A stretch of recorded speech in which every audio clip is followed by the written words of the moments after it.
Oof. Hey there, fellow explorers. It's me again, your host, back for another deep dive into the curious world of our humans. You ever catch them staring at old photos, looking all thoughtful and stuff? Meow. You mean those faded rectangular things they keep in boxes or albums? Strange, isn't it? Yeah. Like, what are they thinking about? Do you think they remember, their past lives? And if they do, what were they like back then? Makes you think about our own past, doesn't it? Hmm. Pondering the mysteries of existence. Very philosophical for a dog. But yes, the concept of past lives is an intriguing one. We see these humans every day, share our lives with them, and yet, And yet there's still a total mystery, right? All those weird habits, those rituals they do, sometimes I swear they're from another planet. indeed, take those shiny little rectangles they're always pointing at us, for instance. What's that all about? Oh, you mean those things. It's like they're trying to steal our souls. What do you think they see when they look at those things, anyway? Perhaps a reflection, but not in the way you might think. Huh. What do you mean? Humans seem to have this, well, obsession with documenting their existence, freezing moments in time. You think that's what they're doing? Trina, like, capture a feeling or something? Perhaps. We cats, of course, exist in a perpetual state of perfect presence. Yeah. Maybe they envy that. Or perhaps... Oh, I know. Maybe they're just trying to look tough, like you're saying, hey, this is me looking all fierce. While an amusing thought, I believe the motivation might be slightly more nuanced. Consider the selfie, for example. Hey, selfie. What's up? You know, when they hold the rectangle up high and contort their faces into those bizarre expressions. Oh, yeah. The weird faces. Why do they do that? It's like they forget how to be normal. It is rather perplexing, isn't it? Maybe they're trying to capture their good side, just like how we know how to find the most flattering light for a nap. Maybe. But it still doesn't explain the weird faces. Perhaps it's a way of connecting with other humans. A digital tail wag, if you will. A digital tail wag. I like that. I've always wondered what they see in those rectangles anyway. It's like they're staring into another world in there. They do seem to spend an inordinate amount of time gazing into those glowing rectangles. You'd think they'd be more interested in, say, sniffing out a good smell or chasing a rogue leaf. Right. I mean, imagine if we had something that interesting. I bet it smells amazing. All those flashing lights and colors. You don't think it's like a giant firefly, do you? Maybe they can trap them in those little boxes. You think that's possible? While your enthusiasm is admirable, I suspect the appeal is more abstract. Perhaps they're stimulated by it in a way that we can't comprehend. We experience the world through scent, sound, touch.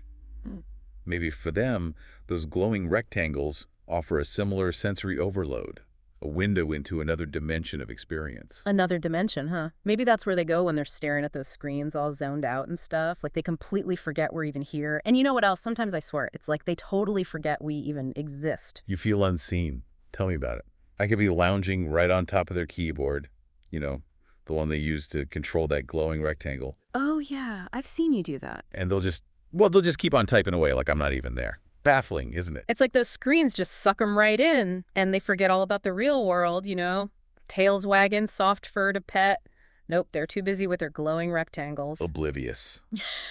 Speaking of oblivious, let's discuss the great dinner table divide, shall we? Oh, yeah, good one. That reminds me. The culinary chasm. Why, oh why, do they get to feast like kings while we're relegated to, well, kibble? It's a conspiracy, I tell ya. Like, do they not see us sitting here giving them those puppy dog eyes, hoping for a little something tasty to fall our way? A crumb of tuna, perhaps? Yeah. A sliver of roast beef? Right? But do they share? Nope. It's all, no boy, stay down. That's for humans. The injustice of it all. Perhaps they believe they're protecting us in their own misguided way. You really think so? Like, they think we can't handle a little spice, a little flavor. It's possible. After all, their palates are rather unrefined, wouldn't you say? Well, their idea of a treat is usually a baby carrot or a piece of plain boiled chicken. Where's the fun in that? I ask you, it's enough to make one consider staging a culinary coup. A coup! Now you're talking my language. Imagine a world where we dictate the menu, where kibble is banished and every meal is a symphony of deliciousness. Ooh, yeah, symphony. With extra gravy and chew toys for dessert. We'll start with a few strategic demands. Maybe a perfectly timed hairball on a freshly laundered pillowcase. Or how about we refuse to chase that little red dot anymore? That'll show them. Excellent idea. They do seem to derive an inordinate amount of amusement from our athletic pursuits. Yeah, they can be pretty goofy sometimes. But you know what? I gotta admit, even with all their weird little quirks, You have a soft spot for them, don't you? they're all right, I guess. For humans, that is. They do have their redeeming qualities. They're actually pretty great for cuddling, you know? And they always seem so happy when we're around, even when we're being total goofballs. Indeed.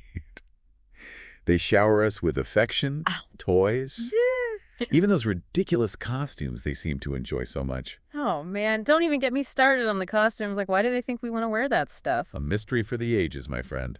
Though I must admit, a well-placed feather boa does have a certain je ne sais quoi. You and your fancy French phrases. Oh. But yeah, I gotta agree. It's kind of funny seeing them get all excited about dressing us up like, I don't know, little furry hamburgers or something. The absurdity of it all. But speaking of absurd, have you noticed how they always talk about us like we're mortal enemies? Oh, yeah, the whole cats versus dogs thing. Like it's some kind of epic battle for all time. A tale as old as time, as they say. You'd think they'd be more interested in celebrating our differences, wouldn't you? Right. Like, we get along just fine most of the time. A little playful chase here, a hiss and a bark there. Yeah. Nothing too serious. Exactly. We've figured out how to share our space, share our humans. Maybe they could learn a thing or two from us. Maybe that's the key to unlocking our past lives. Maybe we were all just hanging out together in some past life, humans included. An intriguing thought. If we could just tap into those memories, unlock the secrets of their past, perhaps we could unravel our own. So what you're saying is we need to become, like, anthropologists or something, studying these strange creatures called humans. Precisely. We'll observe their habits, decipher their strange rituals, maybe even learn to communicate with them on their own terms. Learn to... Wait, you mean, like, use those shiny rectangles? Why not? They seem to hold the key to so much of their world. Think of the possibilities. You might be onto something there, but it sounds like a lot of work. Indeed.